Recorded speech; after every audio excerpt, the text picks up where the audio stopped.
నేను పాస్ అయ్యాను. ఇదిగో తాతయ్య, ఫస్ట్ గా పాస్ అయ్యాను.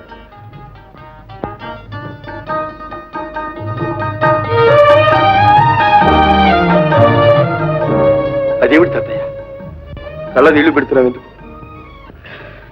ఎప్పుడో పోయిన అమ్మ సంగతి ఎందుకు తాతయ్య? ఉన్న నాన్నైనా ఒక్కసారి కనిపించాడు. ఇక నాకు తల్లి తండ్రి అంతా నువ్వే తాతయ్య. నాకెవ్వడు లేదు. అమ్మలాగే నాన్న కూడా ఎక్కడో చచ్చిపోయి ఉంటాడు తాతయ్య. అలా అనకు బాబు. మీ నాన్న బ్రతికే ఉన్నాడు. తప్పకుండా ఏనాడో ఒకనాడు వస్తాడు. పోనీలే తాతయ్య, ఇప్పుడు ఆ సంగతి ఎందుకు? కావాలి బాబు. నిన్ను ఇంకా పై చదువులు చదివించాలంటే నా వల్లే పోతుంది. మీ నాన్న సహాయానికి పోవలసింది. అంటే నాన్నగారు ఎక్కడున్నారో మీకు తెలుసా తాతయ్య? తెలుసని కాదు, కానీ పట్నంలో విశ్వనాథం గారిని ఓ శ్రీమంతుడున్నాడు. ఆయనకు మీ నాన్నకు ఒకటే ప్రాణం. ఓహో, ఆయనే నీ చదువుకు సాయం చేస్తాన్నాడు బాబు. అయితే వారిని అడిగితే నాన్నగారి సంగతి తెలుస్తుందన్నమాట. తెలియవచ్చు, కనుక్కుందాం. అతయ్య అతయ్య, అయితే నేను మా నాన్నను చూస్తానన్నమాట.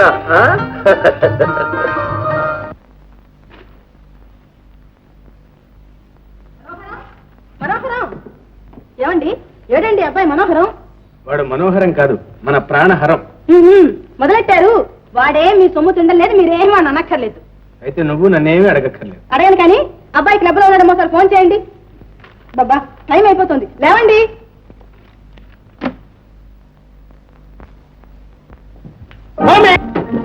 జరుచుకున్నావా మమ్మీ? నేను మనోహరాన్ని కాదు, ప్రాణహరాన్ని. చిచ్చి, Lakshmipathi and company private limited గారి మనవడివి. ఏం బుద్ధులురా ఇది? మమ్మీ, అసలే నాన్నకు నేనంటే చాలా కష్టం. నాన్న ఎదురుగెళ్ళన్నావంటే నాకు చాలా ఇన్సల్ట్, అవమానం. ఇట్లాంటి కొడుకులు కన్నందుకు మీ నాన్నకే ఇన్సల్ట్, మనకేమిరా? Good, very good. సరే గాని నువ్వు లోపలికి పోయి క్షణాలనే డ్రెస్ మార్చురా. ఎందుకు మమ్మీ? క్లబ్ లో మీటింగ్ ముందు వెళ్ళాలి. అప్పుడు అరగంట లేట్ అయిపోయింది. పదకొండగా నువ్వు పో మమ్మీ. ఆంధ్రదేశంలో అనుకున్న టైంకి మీటింగ్లు మొదలు పెడతారా? నువ్వు పదరా అంటుంటాను. అది కాదు మమ్మీ,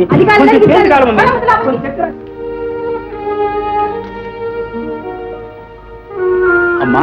విశ్వనాథం గారు ఉన్నారా? ఎందుకు? నేనున్నానుగా, నాతో చెప్పరాదు? వారితోనే మాట్లాడాలి. అబ్బో, ఏమిటో అంతటి మహత్కార్యం.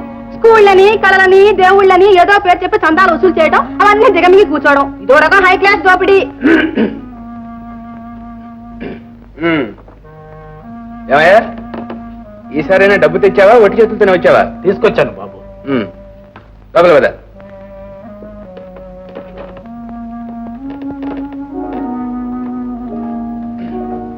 నన్ను గయ్యాన్ని చేయాలని కానీ ఏ ఆ మాట ముందే చెప్తే నోటి ముత్యాలు ఏమైనా రాలిపోతాయా? నాయనా మనోహరం, కష్టమో నిష్ఠూరమో పడి ఇన్నాళ్ళు సాక్కొచ్చాను. ఇక నీ సహాయంతోనే వాడు బుద్ధిలోకి రావాలి. ఆయన మావయ్య, కన్న కొడుక్కి చదువు చెప్పించడం కూడా సహాయం. అది నా కర్తవ్యం కాదు. తండ్రిని బ్రతికుండు కూడా చచ్చిన వాడితో సమానమే. అలా అనుకు నాయన, అలా అనుకు బాబు. వాడు తండ్రిని చూడాలని ఎంతో తహతహలాడిపోతున్నాడు. ఏం చేస్తాం? తీసుకురాలేకపోయారా? కళ్ళతోనైనా చూసుకునేవాడిని. వచ్చాడు, కానీ ఎందుకులే బాబు. లక్ష్మీపతి గారికి మాట ఇచ్చాం.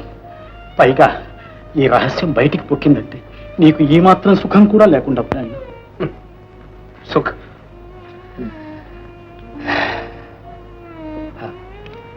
మావయ్య, ఇది ఈ ఉత్తరం తీసుకెళ్ళండి.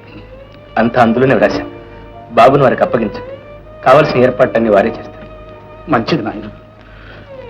ఇదిగో, నువ్వేం బాధపడవద్దు నాయన. అంతా మన మంచి కోసం.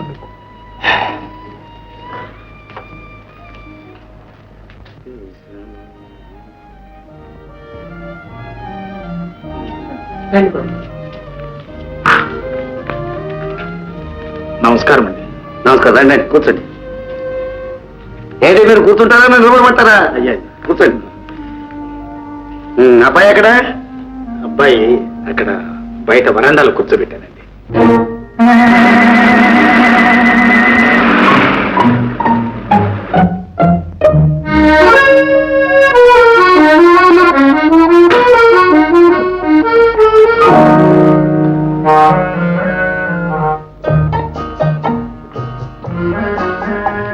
అబ్బాయి, నీ పేరేమిటి? నమస్కారం. ఓహో, నమస్కారం గారా? కాదండి గారు, నా పేరు శంకర్.